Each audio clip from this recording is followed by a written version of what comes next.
are the king? A parable for Amma's children.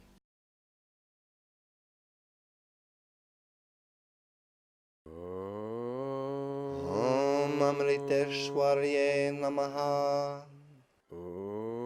This book is lovingly offered, along with our lives, at the holy lotus feet of Amma. May all beings be happy.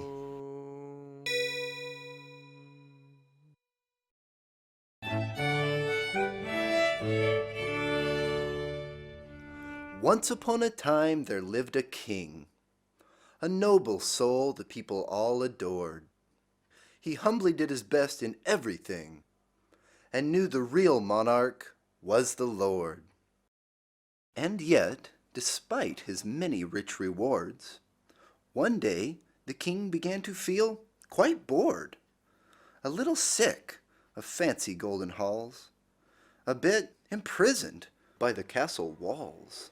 And so he chose to take off his gold crown and hide it with his robes inside a drawer, and spend a day or two out in the town, disguised in gardener's clothes as one of the poor.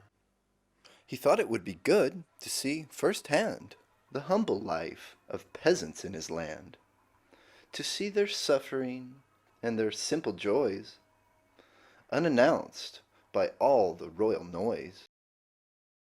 And so he snuck out of the castle gate, his face concealed beneath a tattered shawl, and went a-walking at 8:30, when night's dark curtain had begun to fall. And soon he felt great joy begin to swell, as kingly burdens from his shoulders fell. How sweet to be among the simple folk, and not to have to bear the royal yoke. But when he strolled into a darkened lane, where hunger stalked and people lived in pain, how cruel! He was assaulted from behind. A pair of thieves some silver hoped to find, and whacked him with big clubs upon his head, and stole his purse and ran, thinking him dead. After some hours, lying unconscious, the king awoke in quite a dizzy state. His head felt dreadful, his stomach nauseous. But this was not the worst part of his fate, for try although he did, he couldn't recall the man he'd been before he'd taken his fall. The robber's clubs had knocked his memory, and now amnesia's blank was all he'd see. Not finding a kind soul to give him care, he lay in pain beside the thoroughfare, awakened in the early hours of day by hunger and a headache, sad to say. Not having any other way to eat, our king turned pauper now began to beg. He sat with upturned palms beside the street, and coppers would be tossed upon his leg. As tortured, hungry days stretched into weeks, our friend grew pale and thin, his body weak. His beard grew long and rough, his eyes turned sad. His true identity, no clue he had. Though once his mind had known, "I am the king," it now repeated sadly, "I am nothing." Yet one day came a clopping down the block, a royal minister upon his steed, who when he saw our beggar got a shock, remembering a nobler man indeed. "Your Majesty," he cried, "is it not thee? My God, our king reduced to poverty! We've searched the kingdom high and low for weeks. Ah, who could fail to know those royal cheeks?" And yet our friend responded, "I'm no king. Dear sir, perhaps your eyes have both gone blind. If I'm the king, that horse of yours can sing. I'm just a beggar. Have you lost your mind?" "But your Majesty, I'm certain it's you. I'd recognize your voice from far away." "You are the king. I tell you it is true. You must return and take the throne today." "Why beg in poverty for copper's throne? when the whole royal treasure is your own? I don't know how you've fallen to this state, but explanation certainly can wait. You must remember your identity. You are the king, our highest royalty.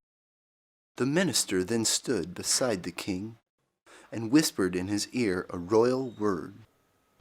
It was a simple, sacred, secret thing, which often, since a child, the king had heard. And suddenly his memory awoke. Our friend at last remembered he was king. I am the monarch. It is true, he spoke. And sure enough, the horse began to sing. Singing joy, joy, joy, joy, joy to everybody. Joy, joy to the people and the animals too. And joy to me and you. Hey! So bop, so wada, wada, bebop, so bop, hey! May all beings be happy! J-Ma! Well, within an hour, the king was on his throne, surrounded by 1,000 joyous friends. The townspeople rejoiced. Their faces shone with love and gratitude for all God's sins. To celebrate his great awakening, the king invited all to Royal Hall, and to the sound of minstrels' sweet singing, he gave warm hugs and golden coins to one and all. And then a huge, delicious meal was served. The king himself put cake in every hand, and seats of highest honor were reserved for each and every beggar in the land. For the king had seen the truth, he now was sure, a secret known to saints and sages all. Within all beings, be they rich or poor, the real indweller is the Lord of all. Well, friends, let's think a little bit about this tale. The king forgot his true identity and then became a beggar, sad and pale. Consider for a moment, and I think you'll see that begging king's a lot like you and me. We have a great divine identity, but sadly, we've forgotten it completely. In truth, we are the universal spirit, one with God, eternal and divine. And yet, within this world you'll rarely hear it. They tell us we're the body and the mind. And soon we start believing what we hear, and thinking we can die, we live in fear.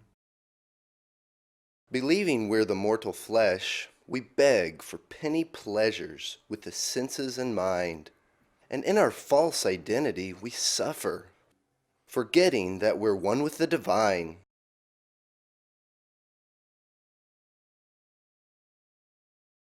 How fortunate we are to have Amma, the universal goddess incarnated. She whispers in our ears the sacred mantras that give us back our kingdom long awaited. She tells us that the truth is we're divine, but now that truth must blossom in our minds. So pray to God and meditate each day, and love and serve all those who come your way. Keep Amma in your heart like a hand in a glove, and daily bathe your mind in her sweet love. Repeat God's name and Amma's bhajans sing, and always do your best in everything. Be truthful and do only what is right, and let compassion be your guiding light. Remember that we're all God in disguise, and see Him within every pair of eyes. Seek Him in yourself like gold within a mine, and know the universe is His design.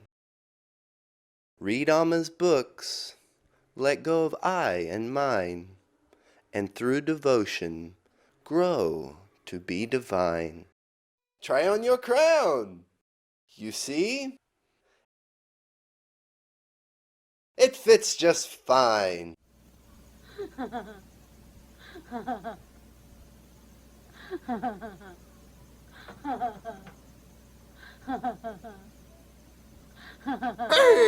So bop, so wada wada, bebop, so bop, hey!